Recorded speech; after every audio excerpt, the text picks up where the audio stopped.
किसान बहनों भाइयों को kisanofIndia.com की ओर से अर्पित का नमस्कार। मैं आपके लिए लाता हूँ ऐसे एग्री स्टार्टअप्स की कहानियाँ जिन्होंने कुछ नया सोचा और खेती किसानी से जुड़कर एक नया मुकाम बनाया। हमारे पॉडकास्ट में आज पेश है ऐसे ही एक स्टार्टअप की कहानी जिन्होंने पशुपालक किसानों की आमदनी को बढ़ाने में शानदार भूमिका निभाई है। हम सभी बैंकों के बारे में तो जानते हैं, लेकिन मैं अभी आपको ऐसे बैंक के बारे में बताने जा रहा हूँ जहाँ रुपयों का नहीं बल्कि बकरी का लेन देन होता है। जी हाँ दोस्तों, सही सुना आपने। मैं आपको महाराष्ट्र के अकोला जिले के सांगवी मोहाली गांव में चल रहे गोट बैंक ऑफ करखेड़ा की कहानी सुना रहा हूँ। इस बकरी बैंक ने सबसे ज्यादा प्रसिद्धि अपने इस नारे से बटोरी, कर्ज में बकरियां लो और किस्त में मेमने लौटाओ। गोट बैंक ऑफ करखेड़ा को एक किसान नरेश देशमुख ने 2018 में शुरू किया था। नरेश अभी 52 साल के हैं। उन्होंने बकरी की तमाम लिखा पढ़ी को चुटकियों में खत्म कर दिया। उनके बकरी बैंक की दो ही शर्तें हैं। पहली, बैंक से यदि गर्भवती बकरी लेनी है तो 1200 रुपए देने हैं, और दूसरी ये कि बकरी लेने वाले को बैंक को भरोसा देना होगा कि वो 40 महीने में बकरी और उसके 4 मेमनों को वापस बैंक में लौटाएगा। आप सुन रहे हैं किसान ऑफ इंडिया और हमारी वेबसाइट है www.kisanofindia.com।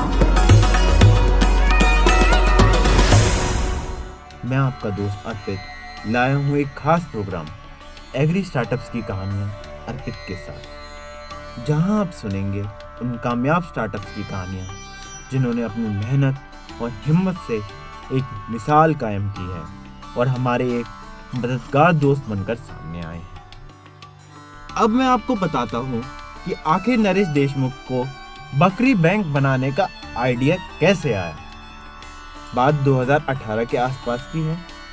नरेश देशमुख ने देखा कि उनके गांव के किसान बहन भाइयों को खेती से गुजारा करने में काफ़ी मुश्किलों का सामना करना पड़ रहा है। खेती में मेहनत और लागत के हिसाब से मुनाफा नहीं हो रहा है। इसीलिए काफ़ी लोगों ने गाय भैंस या बकरी पालन अपना लिया। नरेश देशमुख ने पाया कि बकरी पालन से जुड़ी महिलाओं की आर्थिक दशा और भी बहुत खराब है और उन्होंने अपने बच्चों को पढ़ाने के लिए और गृहस्थी चलाने में बहुत ही दिक्कतें आ रही हैं। यही देखकर नरेश देशमुख को लगा कि यदि गांव की इन बकरी पालक महिलाओं के पास बकरियों की संख्या में इजाफा हो जाए तो इनकी आमदनी बढ़ सकती है, जीवन स्तर बेहतर हो सकता है। यहीं से बकरी बैंक वाले स्टार्टअप की बुनियाद पड़ी। जल्द ही नरेश देशमुख ने बकरी बैंक के लिए अपना प्लान तैयार कर लिया। नरेश देशमुख जानते थे एक बकरी 7-8 महीनों में 2 या 3 मेमनों को जन्म देती है। यदि इन मेमनों का पालन ठीक से हो तो वो भी साल भर बाद और मेमने पैदा करने लायक हो जाते। इस तरह नरेश देशमुख ने हिसाब लगाकर बकरी बैंक का बिजनेस मॉडल तैयार कर लिया।